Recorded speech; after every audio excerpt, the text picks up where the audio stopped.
So, one of my new favorite YouTubers is named CJ the X. I look like a fucking potted plant. No face is an incel. Consumerism is a misplaced attempt to satisfy the needs of humanity. I found him when his channel was still very small, and immediately I was like, oh yeah, I need this, straight into my veins. He has a very unique style. It's insightful and, interesting and contemplative like most good video essay type creators, but he also has this really just unique energy and style to him. And a few weeks ago, he dropped a video on Cat Valentine, a character from the Nickelodeon Kids TV show Victorious, played by Ariana Grande. It was 1 hour and 22 minutes long, and I watched the whole fucking thing. This show came out in 2010 when I was 28 years old. I don't stand Ariana. I don't know. She's basically just the pioneer of blackfish to me. That's the only thing I know her for. But I sat and watched the whole 82 minutes of this video because CJ was able to make inferences and connections and just reveal all this depth about this really ridiculous Nickelodeon character, and I couldn't click away. Why? Because CJ is a dope video essayist, and that's how I want to be. To me, the mark of a true master of this talking in front of the camera game on YouTube is that, can I take a topic that is not hot button, that's not popular in the algorithm, that doesn't have a whole lot of intrigue in all communities, and make it interesting to hear me talk about it? But can I, for this, the 10th episode of the Black Media Breakdown, reach the same level of interest when it's not such a hot button topic? Can I defy the cardinal rules of YouTube and disregard the hot topics preferred by the algorithm and still have a video be successful? Well, we're about to find out as I get back to my roots of talking about movies. Today, we're diving into the profound mess that is the late John Singleton's Baby Boy, and why, to me, it's the closest thing that black men have to their eyes are watching God. I'm Feek the Signifier, and this is the Black Media Breakdown.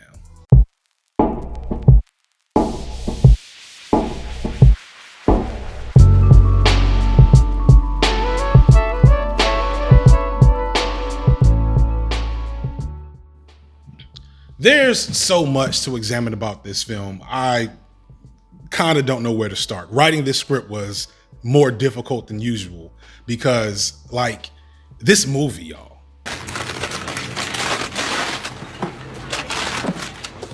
Man, what is you trying to put a cup on my stuff for like I'm about to sit and drink in front of the stove? Hey!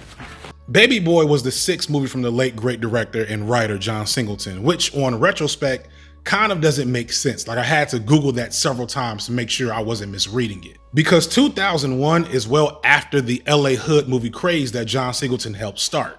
But it feels like a movie that came straight from one of those eras, except it also doesn't. Hood movies are nothing new. The blaxploitation films of the 1960s and 70s maybe kickstarted things, and then you have older classics like The Education of Sonny Carson or Cooley High, etc. But in the 90s, as black films began to get more mainstream attention and money, there was a slew of black dramas usually set in California to come out. The first was Colors, which happened in the late 80s, but the one that really started the trend and made it like a thing was 1991's Boys in the Hood, also directed and written by John Singleton.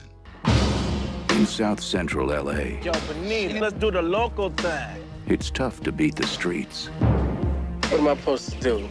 Fool roll up, try to smoke me? I'm gonna shoot the motherfucker. You have to think, young brother, about your future. Man, why you sweating me? You're my only son, and I'm not gonna lose you to no bull.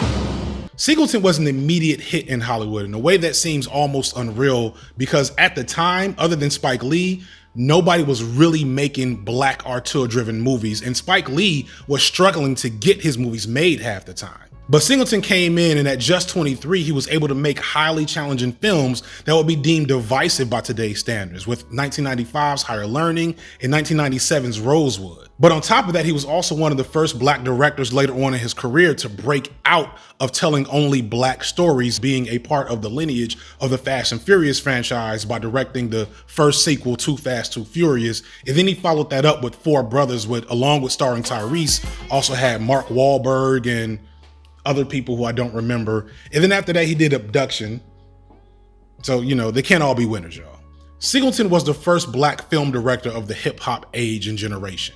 While it might seem like Spike Lee should have this moniker, Spike Lee was in his 20s by the mid-80s, meaning he grew up on a different era of black culture and imagery. Lee was of the hip-hop generation, but he wasn't influenced by it, if that makes sense. Singleton, on the other hand, watched Lee's movies growing up and grew up listening to NWA and Tribe Called Quest and Ice-T, etc. So his movies ooze with that energy because that energy was integral to who Singleton was. His movies had a lot of verisimilitude, as much of his experiences and worldview, having grown up in LA, was put into each of his films. The films had this gritty authenticity that was emblematic of the message of hip hop at the time. And so all of that hip hop energy was put into his first film, Boys in the Hood, a film that, unlike other hood dramas before and many after, took a very harsh and much more painful look at the nihilistic and fatalist existence of being young and black while surrounded by violence, dysfunction, and poverty. Started thinking, man. Either they don't know, don't show, or don't care about what's going on in the hood. Singleton's directorial debut would be such a hit that it set off, no pun intended, a rush to find and create the next breakout black hood noir film. And what follows is 5 or 6 years of some of the most memorable movies from my youth that shaped a hip hop generation. Only really faltering later in the 90s after the death of Tupac and Biggie, and that was when the culture as a whole kind of started to create distance from the more gritty and uglier images that were inherent to hip hop at the time. And as a result, you see more adventurous and maybe more creative and challenging movies and stories being told. So when Baby Boy came out in 2001, it wasn't coming out next to, like, you know, Menace to Society or Juice. It came out next to Big Mama's House or Next Friday. And just to kind of give you an idea of how things change, This Is Friday, which is still very much a comedy, and This Is Next Friday, also a comedy, but if you look at just the lighting of the movie, it's very, very different. And maybe that's why Baby Boy is such an oddity as a film, and why as a whole, black audiences seemed to be highly divided on its quality. Its visuals are still on par with Singleton's usual fare, along with his contemporaries like F. Gary Gray and the Hughes brothers. But the awkward tone of the movie and the dialogue and many of its performances seem like they might be more fitting for a Wes Anderson movie.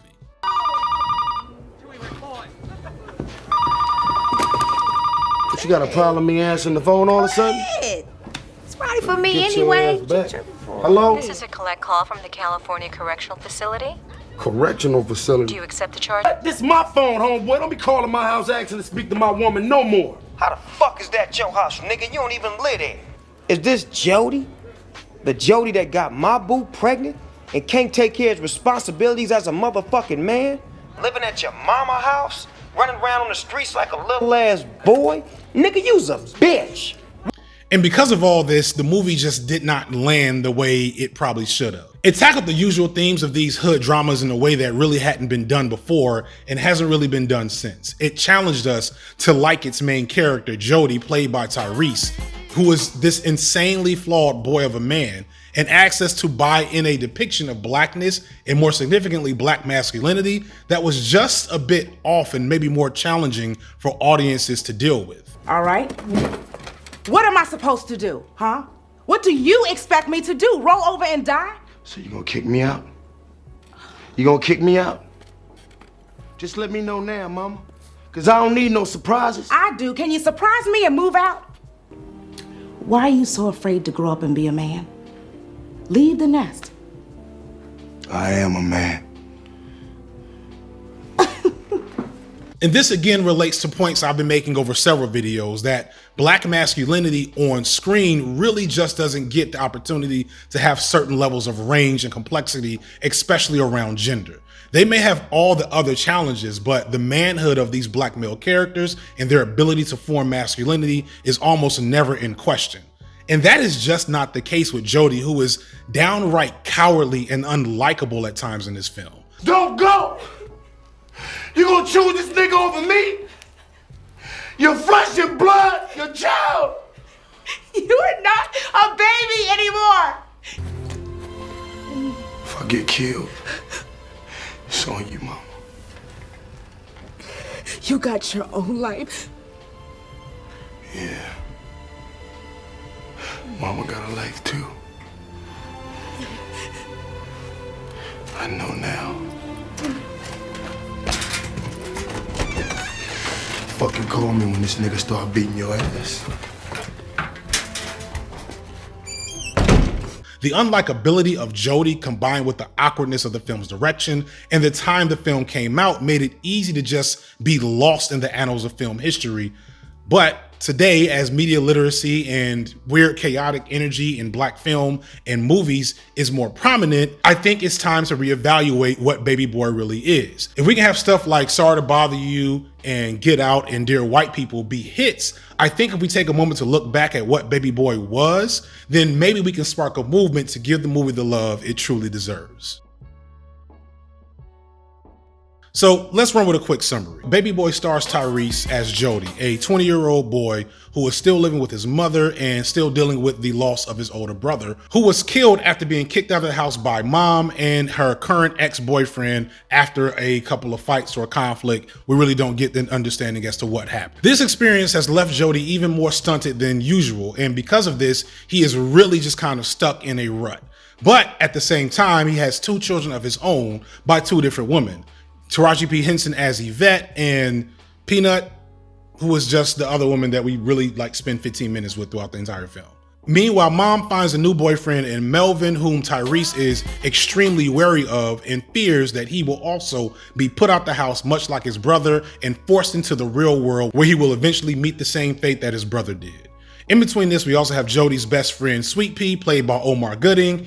And really, that's kind of it. It's Jody trying to figure out how he's going to get better at being a man, take care of himself, and survive. The movie's plot doesn't revolve around any major conflict like a lot of other hood movies. It's just kind of a series of small, intricate stories that feed into the bigger story of what's going on with Jody and his journey into becoming a man, or at least a man as prescribed by the environment he comes from.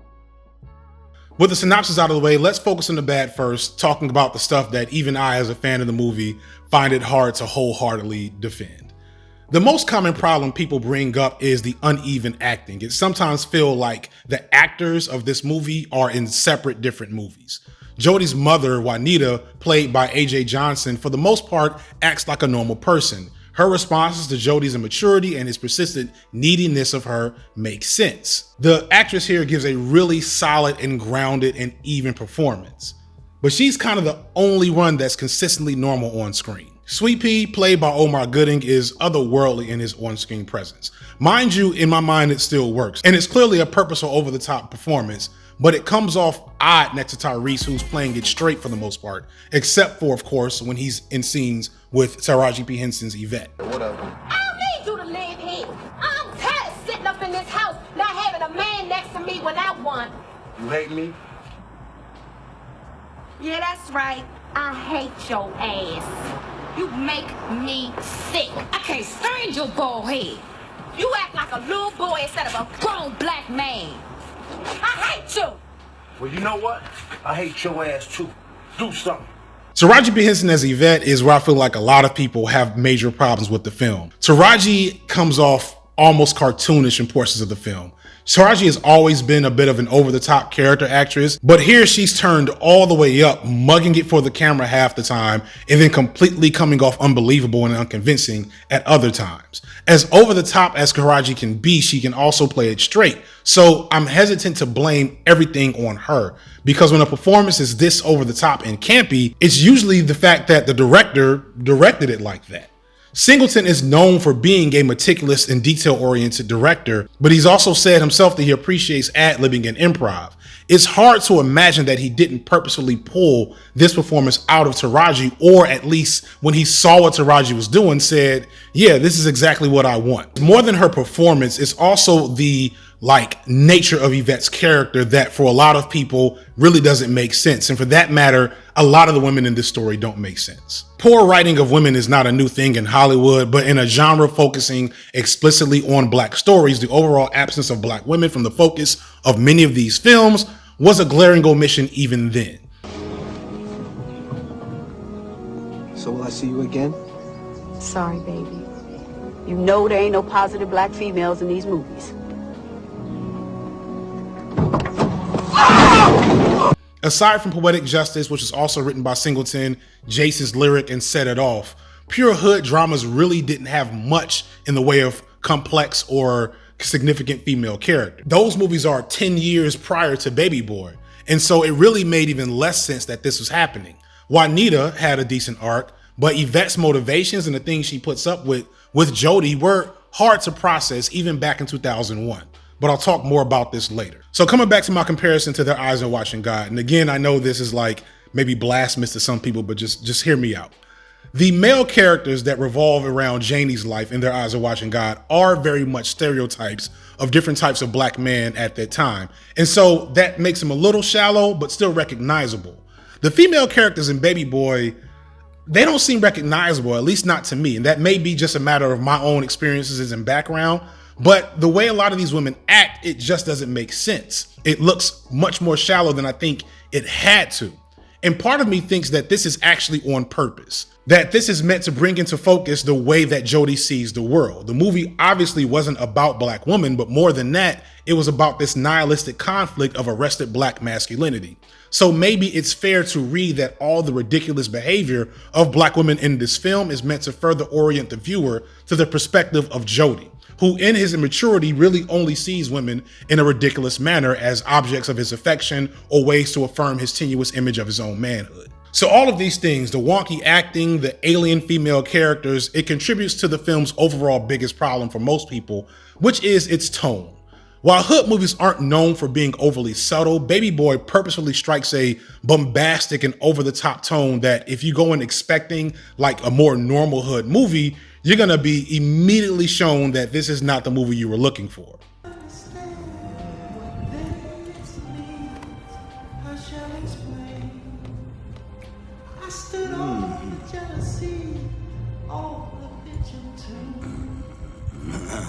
Few moments later. He don't love me no more. Few moments later. He don't love me no more. Few moments later. He don't love me no more. And when I say immediately, I mean literally the first shot, which is an image of a naked Tyrese submerged in an underwater set made in the image of a womb, meant to symbolize the infant-like state of Jody's worldview. This is the first thing movie watchers see. It is legit the first shot of the movie.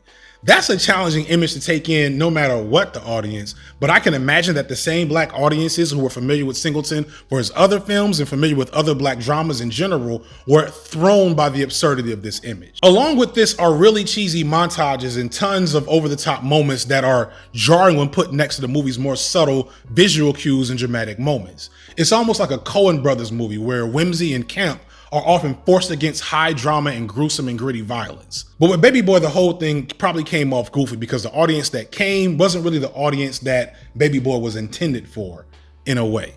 Recently, the movie Jennifer's Body has been reevaluated by critics and fans. When the movie came out, because it starred Megan Fox, who was very much being pigeonholed for her role as Eye Candy in Transformers, the studios decided to market the movie around her as Eye Candy in a teen horror movie for teenage boys, hoping that that audience would come and buy their tickets, looking to hopefully see a glimpse of more Megan Fox. But when those teenage boys got to the theaters, what they got was a sapphic feminist revenge fantasy that really decentered their horny gaze and didn't deliver at all on the body part of the film. And the movie bombed and was mostly forgotten until fans and media critics drew attention to how the marketing really betrayed what the movie was. And I think that's what happened to Baby Boy. If you look at the Baby Boy trailer, it's depicted as your typical hood, almost action drama. The trailer focused hard on action and violence elements of the movie, which really barely come into play until the very end.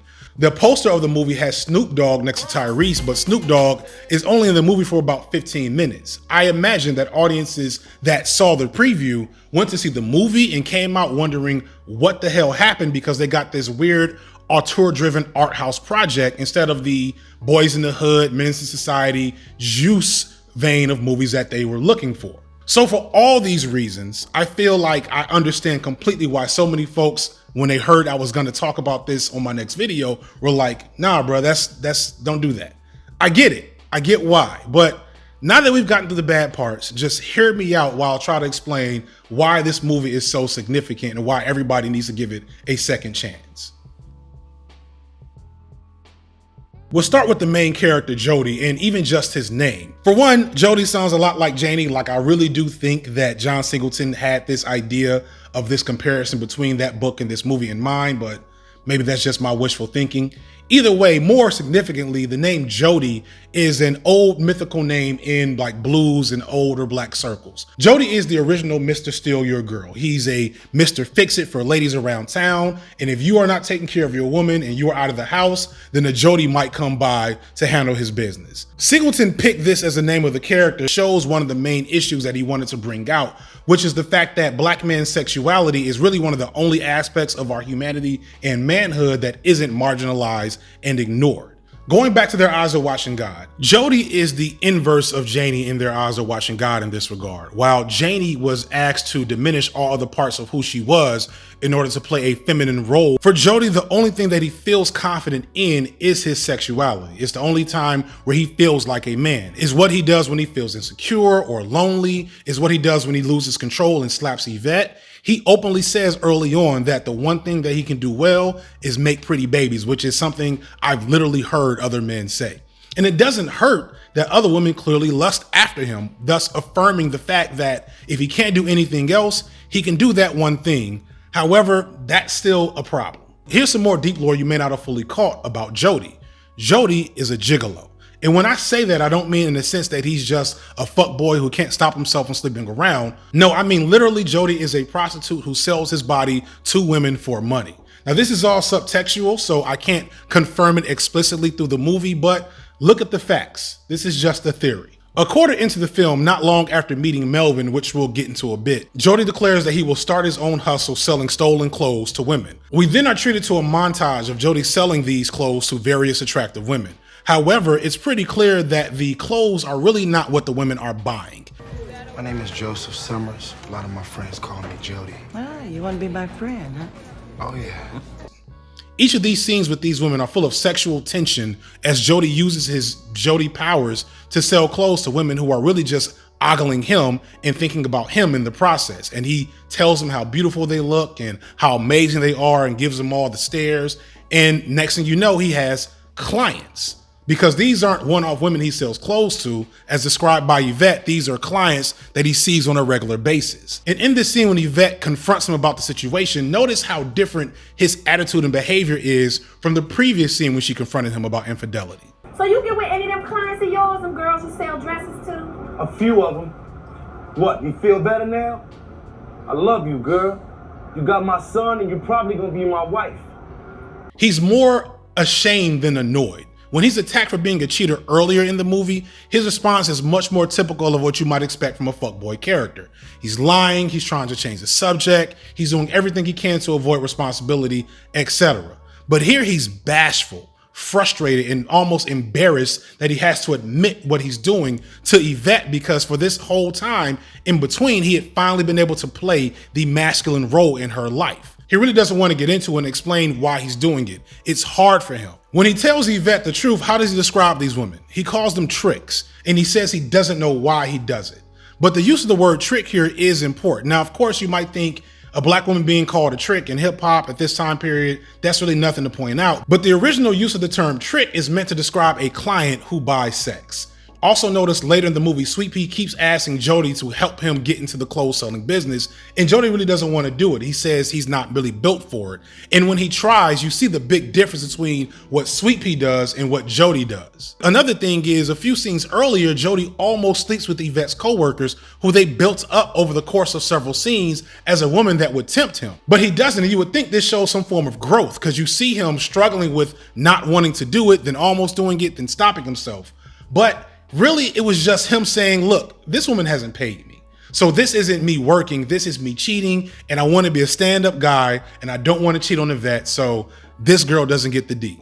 Now, this of course is absurd, but we are talking about a character with an absurd sense of what the world is and what women deserve in his life. When I look at this scene in the overall context, I feel like they could have went so many other ways with this scene and this revelation of infidelity, but they left in all of these elements to point to this reality on purpose. I bet that if we could talk to Singleton today and somebody was to ask him about this, that this was definitely something that was on his mind in the character or the story, in either the studio or maybe his own just change of mind pulled this element back out. But at its basic level, you see that there's something going on with Tyrese and these other women. And even if it's not prostitution, it still lends itself to this issue and concept of how men are seen sexually, even when they're not actually men. This brings me to an issue that I've brought up a couple of times very lightly, and I'm just gonna kind of bring it back here again. Eventually, I'll probably do a bigger video about this, but there's a significant issue in Black communities when it comes to the sexual abuse of Black boys whose victimizers are actually adult Black women. This is such an under-discussed issue in our community that whenever I bring this up, there's always some people that accuse me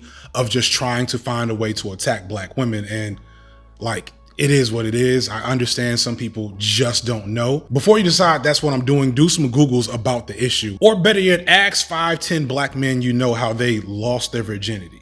And you're gonna be shocked to find out that possibly the majority of them lost their virginity at 12, 13, 14 years old to a woman that was definitely an adult. There's way more to this, which I'll say for another video, for another day.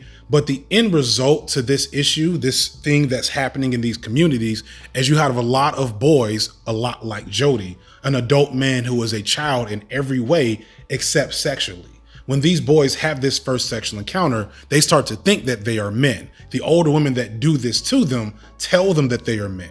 And when they tell their other teenage prepubescent friends that this happened to them, they say, "You're the man." But just like Jody, these are all very much still boys, but now they're psychosexually broken. I'm gonna put a list of Black men on screen who have publicly admitted that their first sexual encounter was some form of statutory rape. And you tell me how this tends to work out for a lot of these men.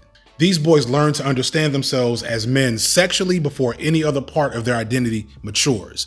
As such, it's one of the only spaces of masculinity that feels fleshed out for these men, especially boys like Jody. This on top of the fact that he's already been incarcerated, already buried his brother, already seen his mother being abused by her ex-boyfriend.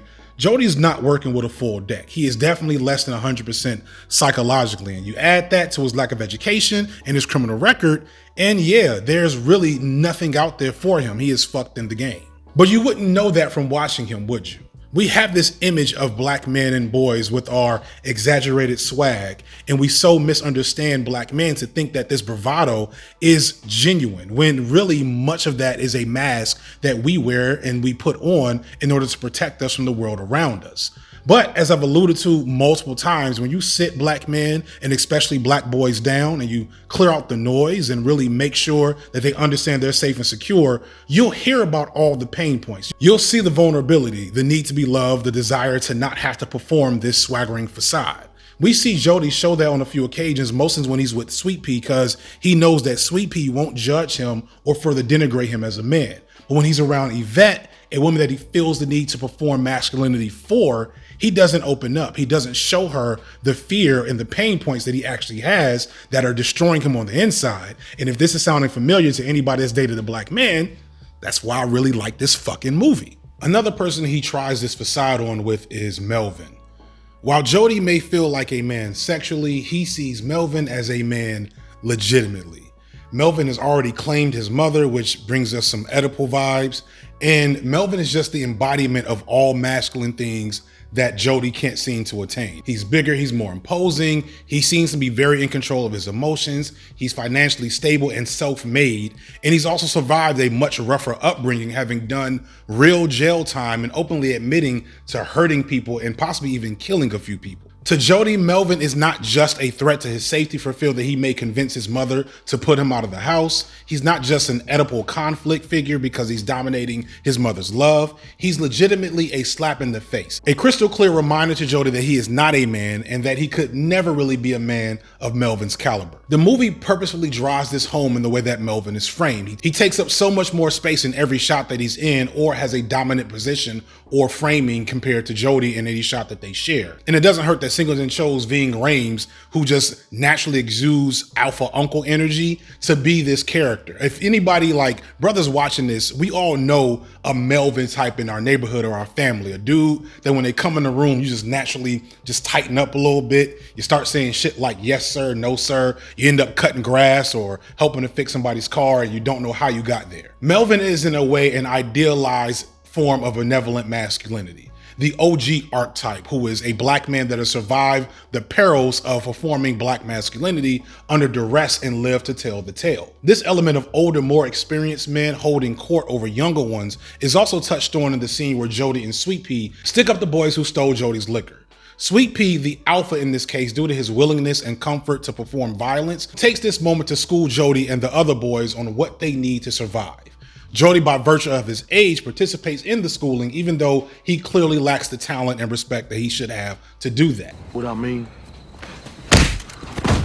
At the end of this scene, Sweetpea recognizes that their last victim has what it takes to survive in this world, and this is displayed by his ability to show a face of indifference when he's being threatened with violence and pain. His reward for survival is an emasculating whipping with a belt instead of a dehumanizing punch to the face. Don't flinch. Don't move or I hit you with two. Chuck that shit up. Chuck it up, little nigga. Yeah. Oh shit, this nigga got hard. Look at this nigga. You got hard, nigga?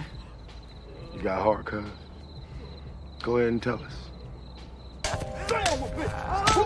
Initially, Jody laughs at this spectacle as he watches, but his face begins to fade. The smile that he has kind of droops out as he realizes that this cycle of violence that he's now partaking upon other boys is the same cycle of violence that is going to eventually face him if he's ever going to get where he thinks Melvin is. And it's a cycle of violence that he's going to have to do to his own son if his own son is meant to survive this environment. This scene and much of Jody's relationship with Melvin reminds me a lot of Janie's relationship with her grandmother, Nanny. While Janie is headstrong and has to learn to appreciate Nanny's worldview, the inverse is happening with Jody, who is very much weak, and Melvin is trying very gently to nudge him into masculinity without breaking him in the process and making him feel like he's earned his own way. And it's kind of working because Melvin's sudden presence is what gets Jody to go further and to try to make his own money. It's Melvin's guns and butter speech that makes Jody realize that he needs to try to be more serious with Yvette. The problem is Melvin recognizes that Jody's progress has not gotten him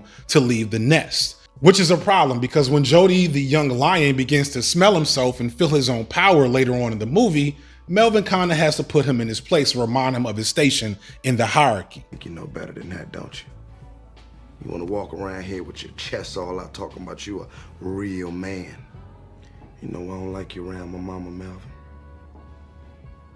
Because you foul. Few moments later. Mom. Yeah, that's right.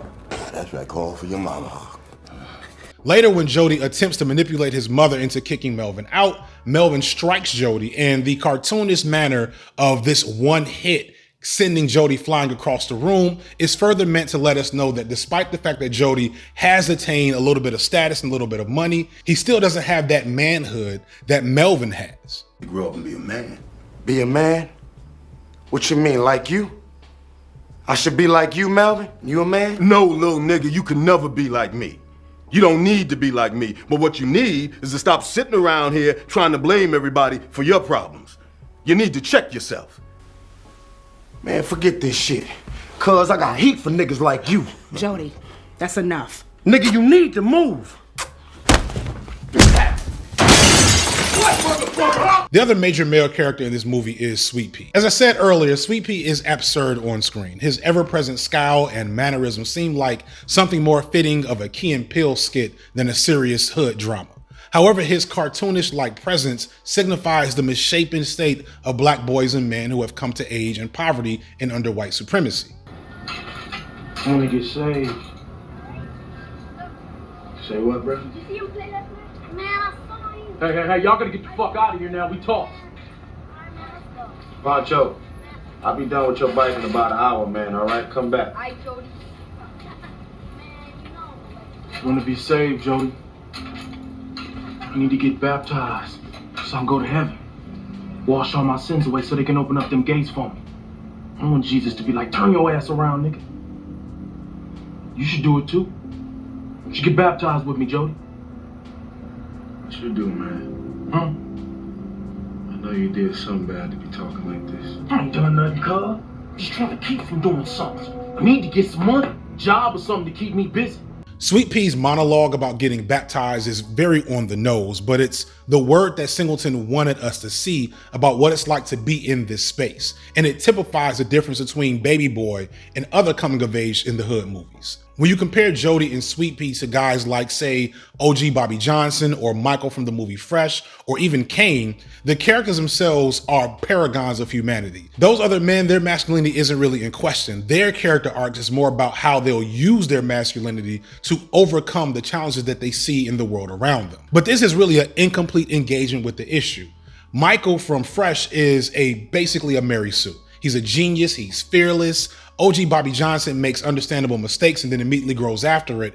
Kane is a product of his environment, and his internal conflict is more about his will to live and get away from his violent tendencies than anything else. And all of these are important and valid stories and themes to talk about, but they leave out significant internal conflict, which is what we see in Baby Boy. The structural barriers that face Black men look the same in all of these movies, but for the most part, these other characters are unaffected, and it's only a matter of time and plot before they accomplish their goal. But this really isn't real, because when Black men go through the type of shit that happens in these movies, the loss of loved ones, the loss of freedom, the traumatizing acts of violence, it leaves them shell-shocked. It legit causes PTSD symptoms and hinders their ability to function. It doesn't just go away and heal over time, nor does the world around them stop and stay stagnant to wait for them to recover. Yo,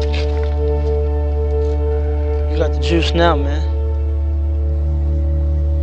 And this is what Baby Boy puts at the center, is how these structural challenges fundamentally break the development of Black boys. So Jody and Sweetpea's conflict isn't about, oh, how do I stay alive in the hood? It's, man, how do I function? They're just trying to find the will to keep going, knowing that these challenges exist, to not allow their circumstances to defeat them or turn them into monsters.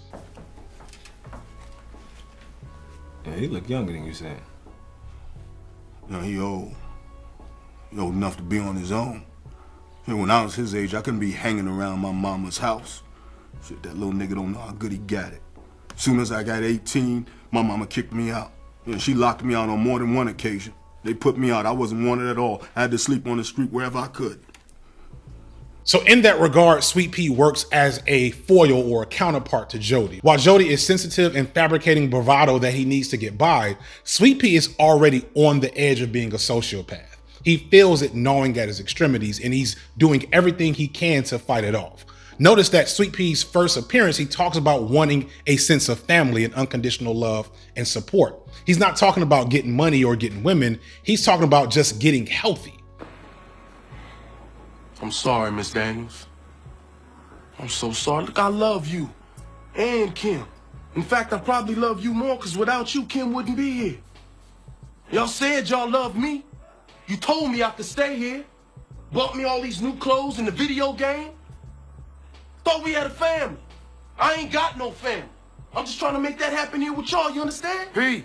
That awkward speech in the backyard is on the nose, yes, but like, there it is. That's what Black men are going through. We're being fed this lie about how to appropriately perform masculinity, but after the system chews us up and spits us out, we all end up turning tail and running home to our mothers or our girlfriends to protect us from the world that is trying to destroy us.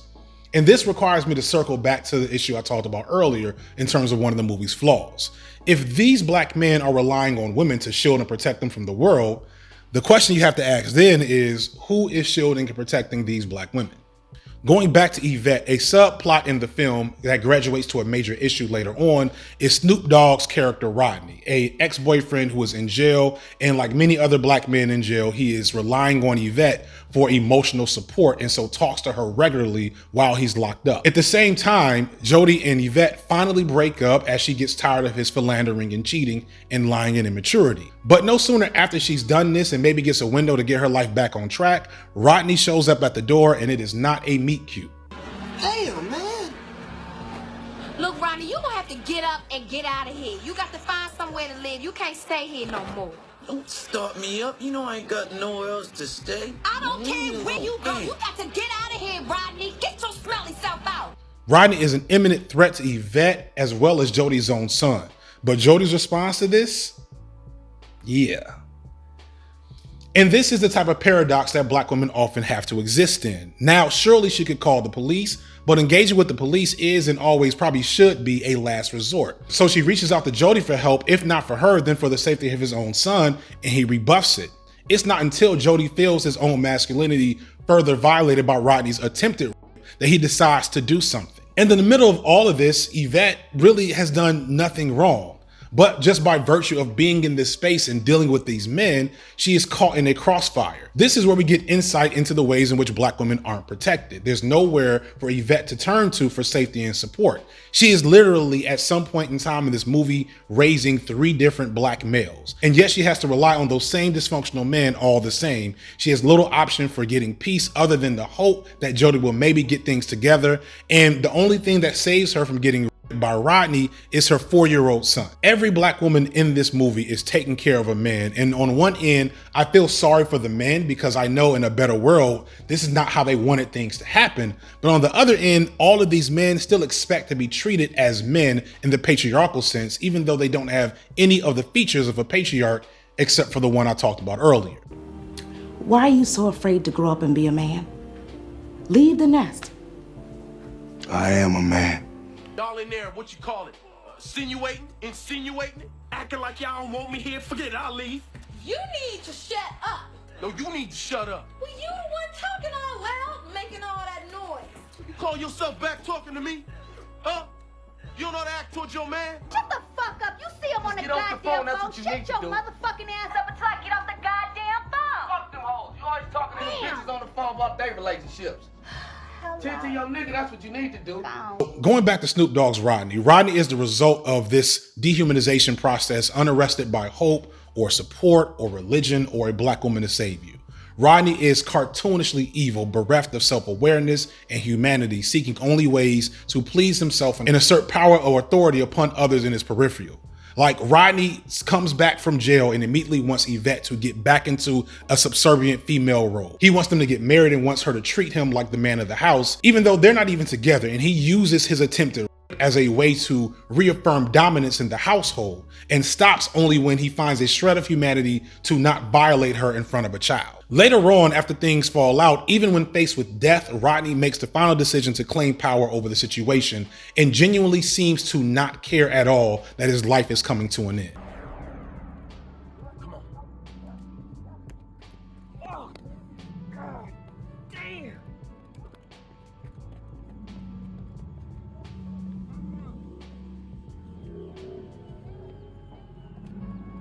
Finish him off. Do it, dog. Shoot me, you punk motherfucker. I done seen everything except Christ anyway, motherfucker. Shoot me, nigga, shoot me.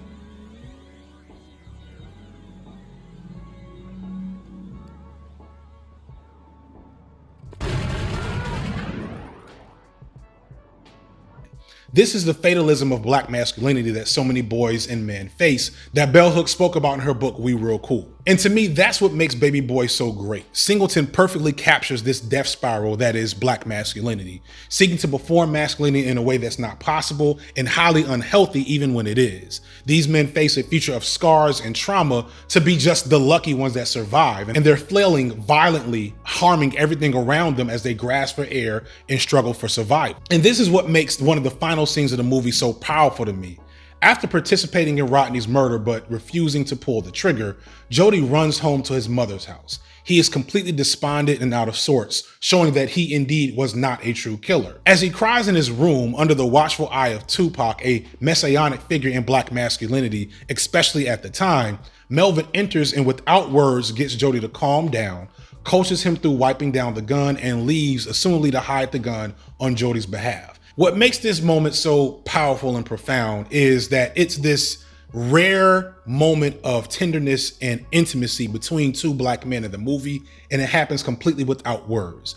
And that really typifies a level of camaraderie that Black men have, even when it's Black men that don't agree with or like each other. And it also shows that Melvin wasn't trying to intimidate Jody. Melvin didn't want this for Jody. Melvin recognizes Jody as the unique boy still holding some of the innocence in this cruel society, and he hopes Jody can keep it. But now that Jody has crossed this line, he steps in to protect him, to comfort him in this symbolic rite of passage into appropriate black manhood for this space. There's sadness in Melvin's eyes here, knowing that Jody has finally had to taste this pain, but in all, this is an act of love, a unique act only possible when black men step in to support and protect one another because of our true understanding of what we go through. But sadly, the irony, the paradox here is that this is only possible because Jody murdered another black man in the process. In the end, we get a happy ending for Baby Boy as opposed to a bittersweet one. And it makes me wonder, like, would Their Eyes Are Watching God have been such a significant movie if Janie and T-Cake would have lived happily ever after? Or is Janie not getting the perfect version of what we think we should get a main reason why the book resonates so much? And since Baby Boy is a movie, a studio film, did the studio heads come back and say, no, you can't kill Jody at the end. You can't have Jody go to jail at the end. We need a happy ending to wrap this all up. In the end, we see Jody with Yvette in a very normative family dynamic with a second child on the way. This is Jody's reward for overcoming his fear and matching his masculine facade with the appropriate action to back it up. In the end, the conflict over whether or not this was an appropriate performance of masculinity is kind of dropped, or at least answered that, yeah, sure it is. Jody just had to go through enough shit to uphold his performance of manhood. And that's just disappointing because it kind of renders all these other insights much less significant. And that brings me back to the argument I've been making in a lot of these videos, that in the end, the ideal image of black masculinity is never really in question. Even when the complexity and flaws of this performance are deconstructed and put on display as they are in Baby Boy, the end lesson refuses to change. There's no lesson that fully challenges the long-standing value and necessity for patriarchal masculinity. At best, we get a better understanding or a view of it from a different perspective. Because in the end, is Jody more mature than when he started just because he committed a murder? Will he stop sleeping with his clients? Will he be a better father? Maybe overcoming this fear of performing masculinity will open up new doors, but more likely, he's gonna end up getting murdered by Rodney's friends. And that's Baby Boy in a nutshell. We're not supposed to think about that part. It's a paradox of strong messaging, visual flair, deep insight with really goofy, over the top and on the nose storytelling and performances. Now, I know I'm not the only one to notice just how deep this story goes, and I wish in retrospect that the ending was a bit more challenging to the status quo, but I feel like it's been gravely overlooked in the world of black cinema to just be another hood movie or hood love story, when really it says so much more than even I was able to cover in this long video. But that's even more reason to hold this movie up and really re-enter it into the discourse of media critics, especially black people really looking at these movies. It's probably one of the most challenging films to come out from that era, and definitely one of the most challenging from a black director. And that's pretty much all I got. Real quick shout out to everybody that's joined in the last couple of weeks. I've went from 700 to almost 1,600 in the time that it's taken to record this video. Thank you all so much. I'm hoping to hit that partner stage of the game, which means I can finally start getting money where we can turn this from a hobby to a side hustle. And maybe with you guys' help, I can turn this from a side hustle to like something I can do full time so I can stop recording in this kitchen. I know some of you love the green walls, but I would really love to be able to do this without worrying about kids coming downstairs or my wife coming through the front door. And I think I actually hear her. Anyway, with that in mind, please like, share, and subscribe. Please leave a comment. Anything that you can do to help. All of that is appreciated. And with that in mind, peace.